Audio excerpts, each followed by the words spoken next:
ये बार बार हम कितनी बार भी बोले, we can not emphasize this more, कि इनके कारण ही आज नरेंद्र मोदी तीसरी बार प्रधानमंत्री बने हैं, इनके सपोर्ट के कारण।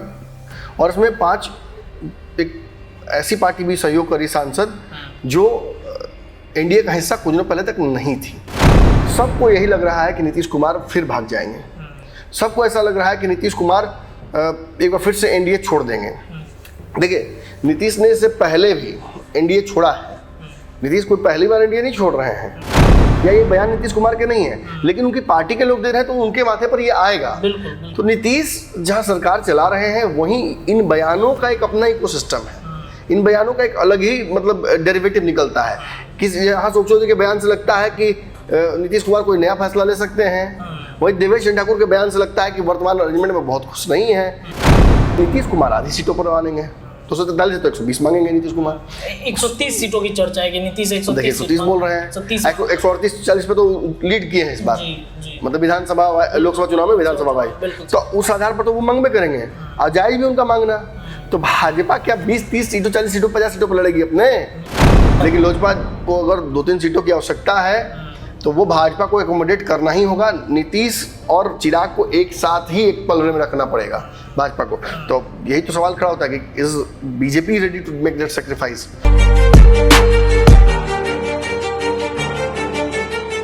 नमस्कार, पंचनामा देख रहे हैं आप, जहां पे हम करते हैं खबरों की चीरफाड़।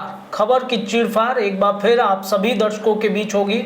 हमारे संपादक डॉक्टर नमन मिश्रा सर राजधानी दिल्ली से बिहार की राजधानी पटना में आ गए हैं।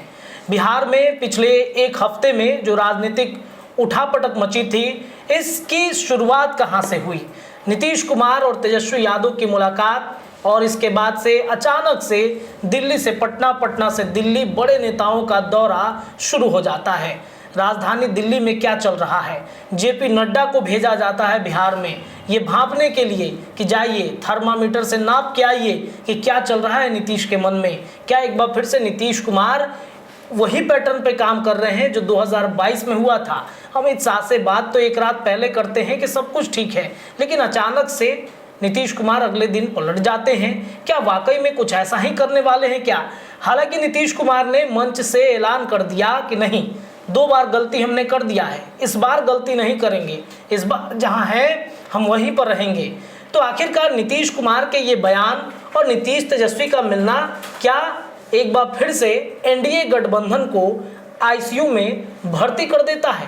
क्या वाकई में आईसीयू से निकालने की जरूरत है एनडीए गठबंधन को?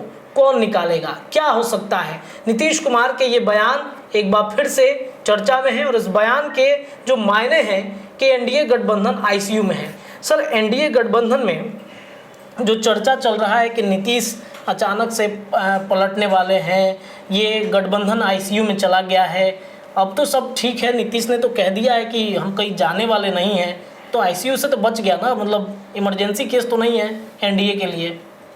देखिए, ये सरकार जितने दिन चलेगी उतने दिन आईसीयू या तो सरकार के साथ रहेगा या सरकार आईसीयू में रहेगी।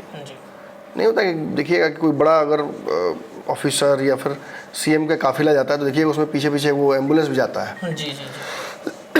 वो एम्बुलेंस क्यों जाता है? दरअसल वो एम्बुलेंस इसलिए जाता है कि अगर कोई वैसी परिस्थितियाँ हो, इमरजेंसी केस, हाँ, तो तुरंत उसको टैकल किया जा सके।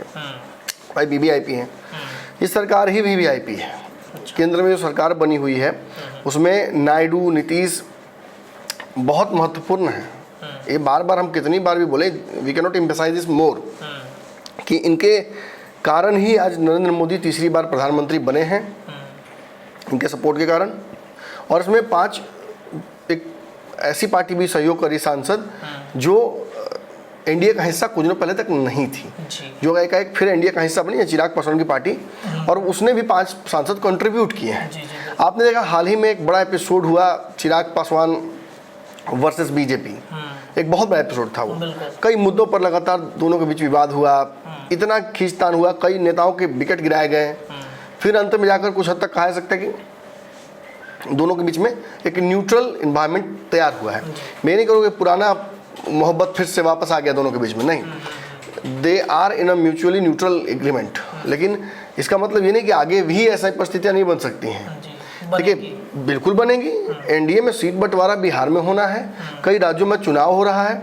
आपने सुना ना, लगातार चिराग पासवान से कई राज्यों के उनके डेलीगेट्स मिल रहे हैं जी। और विभिन्न राज्यों में चुनाव लड़ने की उनसे मांग कर रहे हैं। अब उस पर भी उनको फैसला लेना होगा। आपने अभी थोड़ी देर पहले जो अपने इंट्रो दिया उसमें आपने बताया कि कई राज्यों में चुनाव होने हैं। कुछ डिटेल हमारे पास हैं जो मैं दर्शकों को बताना भी चाहूँगा। देखिए, जम्मू कश्मीर और हरियाणा में चुनाव होने की तैयारी हो रही है, उसमें नॉमिनेशन वगैरह हो चुका है। 18, 25 और 1 3 चरण में चुनाव होने हैं। हरियाणा में 1 को होगा और 18, 25 को, और 1 को जम्मू कश्मीर में होगा। तो ये चुनाव 2 राज्यों के जो हैं, इनमें जदयू और चिराग पासवान की पार्टी का क्या रोल है? एनडीए क्या बिहार भर में फिर बना है? नहीं, ऐसा तो किसी ने नहीं कहा है। देश भर में बना है। हाँ, कई दलों को मिलाया गया एक साथ। और इस बार अगर ऐसे नेता बयान देते हैं कि एनडीए बिहार भर में ही हमारा गठबंधन है, तो फिर विवाद बढ़ जाएगा। दूसरा, नवंबर में महाराष्ट्र का जो कार्यकाल है सरकार का, वो समाप्त हो रहा है। महाराष्ट्र में इस बार एनडीए वापस आएगी ऐसा लगता नहीं है देखकर। जोड़ तोड़ जो भी करे, बहुत मुश्किल लग रहा है इस बार। लेकिन चुनाव तो कराना होगा यहाँ भी गठबंधन के कई सहयोगी हैं आपके, उनको भी देखना है आपको। फिर झारखंड बगल में है, झारखंड की पॉलिटिकल इंस्टेबिलिटी आप देख ही रहे हैं। झारखंड में भाजपा जो अपर एज लेना चाहती थी, उसको भी आपने देखा कैसे पूरा ड्रामा हुआ। एक जेएमएम के एक नेता दिल्ली पटना लगातार कर रहे थे, हाँ, और अंततः उनको फिर भाजपा ही ज्वाइन करना पड़ा। कितना सफल होगा, कितना सहयोग कर पाएंगे, वो तो सेकंड चीज़ है। लेकिन कुछ तस्वीरें मैं जरूर दिखाना चाहूँगा। अभी हाल ही में चिराग पासवान ने अपनी पार्टी की राष्ट्रीय कार्यकारिणी की बैठक वही झारखंड में की थी। उसमें उनको फिर से एक बार निर्विरोध राष्ट्रीय जो है अध्यक्ष चुना गया पार्टी का। बिल्कुल। अब आज की और कुछ दिनों पहले की तस्वीरें कुछ हैं, वो भी देखना जरूरी है। अब देखिए किस तरीके से आज संजय झा जो कि राष्ट्रीय कार्यकारी अध्यक्ष हैं जदयू के, और अशोक चौधरी जो नंबर 2 नंबर 3 कहे जाते हैं पार्टी के, ये दोनों कहाँ मौजूद हैं? लगातार अशोक चौधरी का दौरा झारखंड जारी है, प्रभारी बनाए गए हैं वहाँ। चुनाव होने वाला है झारखंड में। आप जनवरी में जो सरकार का म्याद खत्म हो रहा है, उससे पहले चुनाव करना पड़ेगा ना, यानी दिसंबर नवंबर में होगा चुनाव। यही परिस्थितियां बनी है ना। और ऐसी स्थिति में दिसंबर, ये प्रबल संभावना है कि दिसंबर या नवंबर में वो चुनाव होता है, तो उसमें जदयू अपने हिस्से की दावेदारी पहले ही कर चुकी है। आपने देखा कि वहाँ के झारखंड के जितने भी बड़े नेता हैं जदयू के कोटे के, यहाँ तक कि सजू राय भी बहुत एक्टिव हो गए हैं। और इन सभी नेताओं को जब आप एक जगह एक प्लेटफॉर्म पर देखते हैं झारखंड में दावा करते हुए, और आपने देखा कुछ दिन पहले चिराग पासवान झारखंड के, उसके बाद उनकी बोली बदल गई थी भाजपा को लेकर, तो कहीं ना कहीं ये सब कुछ इशारा कर रहा है। दिल्ली में अगर देखिए, दिल्ली के सर्कस की बात करें तो जितने भी नेताओं से मेरी मुलाकात हुई, अब किसी एक का नाम लेके यहाँ मतलब हल्का मैं नहीं करना चाहूँगा, या मैं खास तौर पे किसी एक नेता की बात नहीं कर रहा हूँ, मैं कई कार्यकर्ताओं की बात कर रहा हूँ अलग अलग पार्टियों के। सबको यही लग रहा है कि नीतीश कुमार फिर भाग जाएंगे। सबको ऐसा लग रहा है कि नीतीश कुमार एक बार फिर से एनडीए छोड़ देंगे। देखिए, नीतीश ने इससे पहले भी एनडीए छोड़ा है। नीतीश कोई पहली बार एनडीए नहीं छोड़ रहे हैं। आपको याद होगा 17 से पहले भी उन्होंने छोड़ा था। 13 में वो अलग थे एनडीए से, फिर 17 में वो एनडीए के साथ आए, फिर उन्होंने 21 में एनडीए को छोड़ दिया। तो और इस बार नीतीश कुमार जब आए हैं फिर से एनडीए में, तो ये नीतीश कुमार की कायदे से तीसरी कसम है। पहली कसम उन्होंने खाई थी जिसे उन्हें तोड़ दी, फिर दूसरी कसम उन्होंने खाई, उसे भी तोड़ दी। अब ये एनडीए और नरेंद्र मोदी को नीतीश कुमार का तीसरा कसम है। तीसरी कसम तो अपनी जगह पर है। उससे भी महत्वपूर्ण बात यह है कि इस बार नीतीश कुमार के कसम तोड़ने से नरेंद्र मोदी को केवल किसी एक राज्य में नुकसान नहीं होने वाला है, बल्कि उनको पूरे देश से हाथ में सरकार जो चल रही है मोदी थ्री, उसकी सांसें अटकी हुई हैं नीतीश के फैसलों पर, मीडिया के सुर्खियों पर। दिल्ली, और देखिए मैं अक्सर आप दिल्ली जब अभी आप जाइएगा तो आप दिल्ली के फ्लाइट के टिकटों का अगर दाम देखिएगा तो बहुत नॉर्मल था। मैं गया था तो मैंने देखा था कि बहुत नॉर्मल फ्लाइट के रेट्स थे, 4,000 5,000 जो उसका चलता है नॉर्मल रेट्स। मैं गया तो मैंने देखा कि आने वाले 10-20 दिन तक भी वही रेट दिखा रहे थे। लेकिन जैसे ही मैं वहाँ गया, यहाँ इनकी मुलाकातें हो गई, चिराग आपकी तेजस्वी और नीतीश की। अब इस मुलाकात के बाद आपको पता है दिल्ली के फ्लाइट के रेट्स कितने बढ़ गए? कितना बढ़ा है सर? 2 गुना 4 गुना। अच्छा, मतलब रात की फ्लाइट्स अवेलेबल तक नहीं थी कुछ दिनों तक। तो नेताओं के जो दौरे बढ़ गए थे। हाँ, एकाएक भाजपा के नेता पटना और जदयू नेता दिल्ली, और अन्य जगहों पर जाने लगे थे, बेचैनी बढ़ गई थी। ब्यूरोक्रेट्स भी बिहार में अपना बुढ़िया बिस्तर समेटने लगते हैं जब भी ऐसी खबरें आती हैं तो निश्चित तौर पर तेजस्वी और नीतीश की मुलाकात का भले फलसफा राजनीतिक ना हो या मोटिव फिर साथ आना ना हो, बट कह रहा हूं कि इसका असर तो होगा ही ना। सर एक सवाल है, ये दोनों यहाँ पे तो मिले, जब आप जा रहे थे तब दोनों की मुलाकात हो रही थी, दिल्ली आप पहुंचे, कई नेताओं से बातचीत हुई, राजनीतिक गलियारे में आप घूमे, क्या चर्चा है सर दिल्ली में नीतीश और तेजस्वी की मुलाकात के बाद? क्या नीतीश पलटेंगे, इस बात की चर्चा है? वही मैं कह रहा था कि एनडीए के कई कार्यकर्ताओं से मेरी बात हुई, मैं किसी एक का नाम नहीं लूंगा या किसी एक पार्टी की बात मैं कर भी नहीं रहा हूँ, नेता अलग बात बोल रहे हैं, चाहे चिराग पासवान जी हो, उपेंद्र कुशवाहा हो, इन्हें इन चीज़ों से कोई बहुत फर्क पड़ने वाला नहीं है। वो निश्चिंत है कि सरकार चलने वाली है, लंबा चल सब कुछ चलेगा, कोई दावपेच नहीं है। लेकिन जब आप कार्यकर्ताओं से बातचीत कर रहे हैं तो मैसेज अलग आ रहा है। कार्यकर्ता ये बात कह रहे हैं कि इस बात का प्रबल डर है कि नीतीश एक बार फिर से पलट सकते हैं। अच्छा, मैं क्या कहता हूँ तो पता ही आपको, मुझे लगता है कि 2025 तक नीतीश कुमार कहीं जा रहे हैं, ये मेरा दावा है। लेकिन फिर भी जो डॉट्स कनेक्ट किए जा रहे हैं इनके द्वारा, जो कार्यकर्ता हैं वो इशारे जब दे रहे हैं, वो दलील मुझे दे रहे हैं, तो उन दलील में लॉजिक नज़र आ रहा है। मैं फिर कहूँगा कि लॉजिक नज़र आ रहा है। कई नेता जिस तरीके से जदयू में साइडलाइन ज़बरदस्ती किए जा रहे हैं, अब जैसे देखिए, आज तो आपने देखा कि झारखंड वाली तस्वीर, संजय झा, अशोक चौधरी सब एक साथ एक मंच पर मजबूती से, लेकिन अशोक चौधरी द्वारा एक दिए गए विभिन्न परिप्रेक्ष्य के बयान को जातीय परिप्रेक्ष्य में लाकर मुड़ा गया था। इससे भी कुछ आपको मैसेज आना चाहिए, इससे भी आपको समझ में आना चाहिए कि कुछ ना कुछ खेल जरूर हो रहा है। देवेश चंद्र ठाकुर का लगातार बयान जो अपने ही नेता पर या अपने ही कोर वोट बैंक पर जिस तरह से उन्होंने हमला किया, उससे भी आपको कुछ समझ में आना चाहिए। जदयू के सांसद किसी जाति विशेष को टारगेट कर रहे हैं, तो इससे एक अलग तरीके का संदेश निकल रहा है बिहार में। जैसे देवेश चंद्र ठाकुर के बयान को अगर देखा जाए, जैसे अशोक चौधरी के बयान को जोड़ दिया जाता है उन जातीय समीकरणों से, तो इससे क्या नीतीश की नाराजगी बढ़ रही है या फिर कुछ और मामला चल रहा है? लेकिन नीतीश कुमार, ये फैसले नीतीश कुमार के नहीं है या ये बयान नीतीश कुमार के नहीं है, लेकिन उनकी पार्टी के लोग दे रहे हैं तो उनके माथे पर ये आएगा। बिल्कुल। तो नीतीश जहाँ सरकार चला रहे हैं वहीं इन बयानों का एक अपना इकोसिस्टम है, इन बयानों का एक अलग ही मतलब डेरिवेटिव निकलता है। यहाँ अशोक चौधरी के बयान से लगता है कि नीतीश कुमार कोई नया फैसला ले सकते हैं, वही देवेश चंद्र ठाकुर के बयान से लगता है कि वर्तमान अरेंजमेंट में बहुत खुश नहीं है। एक बहुत बड़ा हिस्सा है जो एनडीए के इस थिंक टैंक से, जो घटाव से बहुत खुश नहीं है। तो ये तो इंटरप्रेट किए जाएंगे ना चीज़ें, जब आप बोलेंगे और उस कोई पॉलिटिकल बात या कोई जातीय बात और उसका राजनीतिक अगर कोई मकसद निकाला तो गलत तो निकाल नहीं रहा है। और दिल्ली के कार्यकर्ता, दिल्ली की जो चर्चाएं हैं उनमें एक बहुत बड़ी चर्चा हो गई है आजकल नीतीश कुमार के तीसरे कसम की। अच्छा, क्या इस बार भी वो तोड़ देंगे?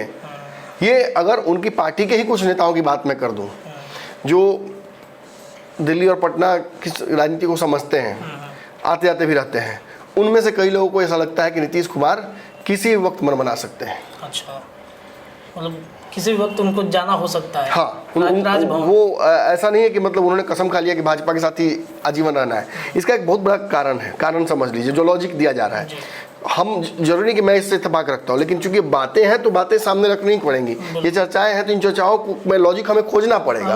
हमारा काम ही के मन में सवाल है कि सब तो ठीक चल रहा है तो आखिर जाएंगे कि किस कारण से? बिल्कुल, यही मेरा भी कहना है कि सब कुछ ठीक चल रहा है, जाएंगे क्यों? लेकिन जो जाने को लेकर लॉजिक्स दिए जा रहे हैं वो सुन लीजिए, दलील सुन लीजिए। देखिए, सबसे बड़ा दलील तो ये दिया जा रहा है कि नीतीश कुमार जितनी सीटें एक्सपेक्ट कर रहे हैं बिहार में, उतनी सीटें भाजपा चाह कर भी उन्हें नहीं दे पा रही है। गठबंधन बड़ा है, कई दल हैं जो डिमांड्स कर रहे हैं। उपेंद्र कुशवाहा ही दिल्ली पटना कर रहे हैं तो उनके पीछे 20 गो टिकटार्थी उनके आगे पीछे कर रहे हैं पटना। लगातार आ रहे जा रहे हैं। अब उसमें नाम मत पूछिए, किसी को चिन्हित मत कीजिए, सबको टिकटार्थी समझिए, इतने लोग हैं। चिराग पासवान ने जिन लोगों को लोकसभा नहीं लड़ाया, चाहे प्रदेश अध्यक्ष हों, हुलास पांडे जी हों या पार्टी के अलग अलग डिफरेंट पदों के लोग हों, उन सबको भी तो चुनाव लड़ाएंगे ना। जी जी जी, बिल्कुल। तो उनको भी अब 5 सीट जीते हैं तो 30 सीट पर तो दवा सीधा बनता है उनका विधानसभा वाइज। तो आगे चल के हो सकता है कि वो 35 सीटों का दावा कर दे, 40 सीटों का दावा कर दे। पिछली बार भी तो अलग लड़ना पड़ा था उन्हें इन्हीं दावों की वजह से। तो चिराग पासवान भी बड़ा मुंह खोल रहे हैं। और चिराग पासवान का जो पैसिव अग्रेशन है इन सीटों के दबाव को लेकर जो पैसिव एग्रेशन है वो मुझे देखने को, मैं मतलब एनालाइज कर रहा हूँ कि उसे जोड़ पा रहा हूँ मैं क्रीमी लेयर वाले बयान पर, या चाहे कल हो सकता है कॉलोजियम सिस्टम पे बोल दें, कल हो सकता है कोई नया बात आ जाए, या पिछले जो 3-4 बातें थी जनगणना पर भी तो उन्होंने बोला ही था। अब तो कॉलोजियम सिस्टम बना बचा हुआ ना, उपेंद्र कुशवाहा तो ऑलरेडी कॉलोजियम सिस्टम पे सवाल खड़े करते हैं, भले ही वो राज्यसभा गए हों भाजपा के रहमो करम पर, लेकिन वो तो उसमें खड़ा रहते हैं हमेशा उस सिस्टम पे। तो आगे चल के उपेंद्र कुशवाहा, चिराग पासवान, नीतीश कुमार, मांझी भी देखा देखी, और आगे चल के अकोमोडेट करने की बात चल रही है मुकेश सहनी को, तो this is going to be very difficult equation to make. BJP को शायद उसके लिए कुर्बानी देनी पड़े, लेकिन क्या बीजेपी 20 सीट कुर्बान करके इन लोगों को मैनेज कर पाएगी? तो जवाब है नहीं, केवल 20 सीटों से नहीं होगा। अगर उपेंद्र कुशवाहा के डिमांड्स के आप उस पैटर्न को भी एनालाइज कीजिएगा तो उपेंद्र कुशवाहा 10 सीटें कम से कम लेंगे ही लेंगे। मांझी मुझे लगता है कि 12-15 सीटें जरूर मांगेंगे, और चिराग पासवान के भी सीटें मैंने लगभग उतनी सीटें वो 30-35 तो वो मानना चाहेंगे, उससे कम में नहीं होगा निगोशिएट। और नीतीश कुमार आधी सीटों पर मानेंगे, 243 से तो 120 मांगेंगे नीतीश कुमार। 130 सीटों की चर्चा है कि नीतीश 130 बोल रहे हैं, 138-40 पे तो लीड किए हैं इस बार, मतलब विधानसभा लोकसभा चुनाव में विधानसभा वाइज, तो उस आधार पर तो वो मांगबे करेंगे, और जायज भी उनका मांगना।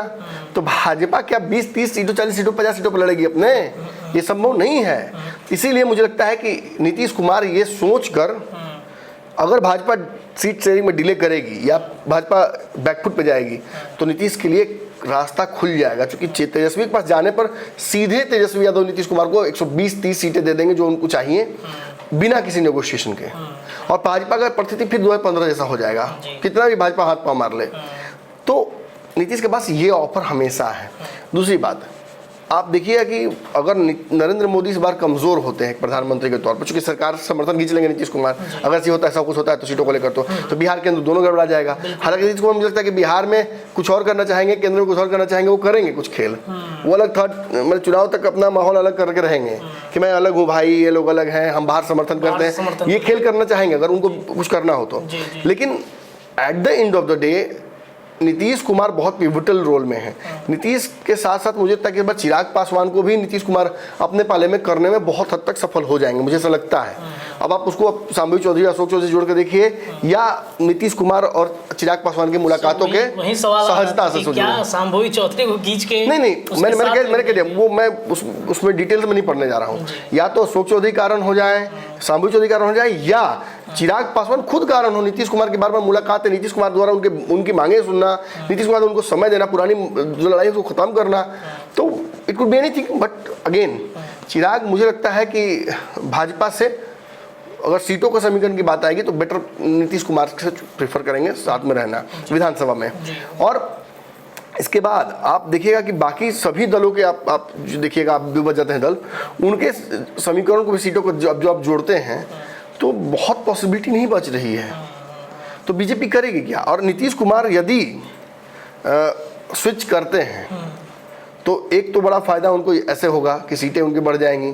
दूसरा, जो वर्तमान हल्ला एक चल रहा है कि नीतीश कुमार की पार्टी में भाजपा कुछ खेल करना चाह रही है, कि इस नेता के माध्यम से, उस नेता के माध्यम से, ऐसे वैसे, वो सब जो चाप चढ़ाई, एक तरफ ललन सिंह, दूसरी तरफ संजय झा, इन दोनों की वजह से। देखिए, मैं ये नहीं कहूँगा कि कोई एक इनमें से चेहरा है उस बगावत के, या भाजपा के नीतीश के खिलाफ षड्यंत्र का कोई चेहरा हो सकता है। मैं क्यों किसी का नाम देना, क्योंकि ऐसी सच्चाई तो अभी तक सामने कुछ आई नहीं है। ये तो सब हवाएं हैं ना, और हवाओं का कोई नाम देना उचित नहीं है। तो मैं कहूँगा कि इट्स बेटर कि इसे फेसलेस रखा जाए, लेकिन there is a strong possibility कि बीजेपी नीतीश कुमार के वोलेटाइल नेचर को देखते हुए वक्त से पहले ही एक डिजास्टर प्लान बनाए। और देखिए होता क्या है कि अक्सर देखिएगा, आप कभी कभी जैसे कपड़ा घर पर छत पे सूखने के लिए आपने छोड़ दिया, ठीक है, और आपको लगता है कि बारिश होने वाली है, आप दौड़ जाते हैं, कपड़ा उठा के एक जगह कुर्सी पर रख देते हैं, रखना शुरू कर देते हैं, ठीक है ना, इकट्ठा करके रखने लगते हैं, तब तक मौसम बदल जाता है।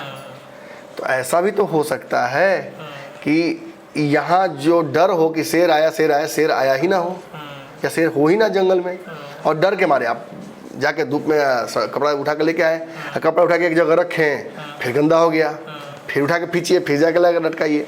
तो ये हो सकता है कि चोर आया शेर करके, और आप हड़बड़ी में भाजपा को गलती कर दें।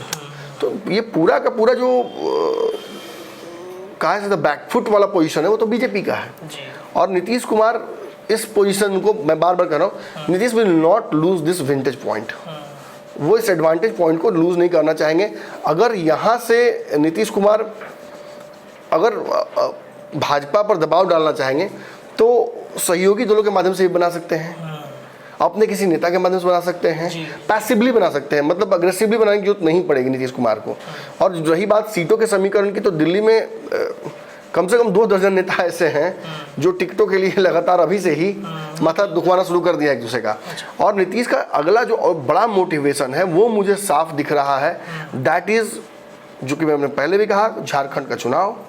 झारखंड चुनाव में नीतीश कुमार को अपने हिस्से की सीटें चाहिए। अगर भाजपा से सब ठीक है तो उत्तर प्रदेश जैसे फिर स्थिति नहीं होना चाहिए कि उत्तर प्रदेश में अपना अपना लड़ेंगे, एनडीए अलग लड़ेगा, बिहार में केवल एनडीए है।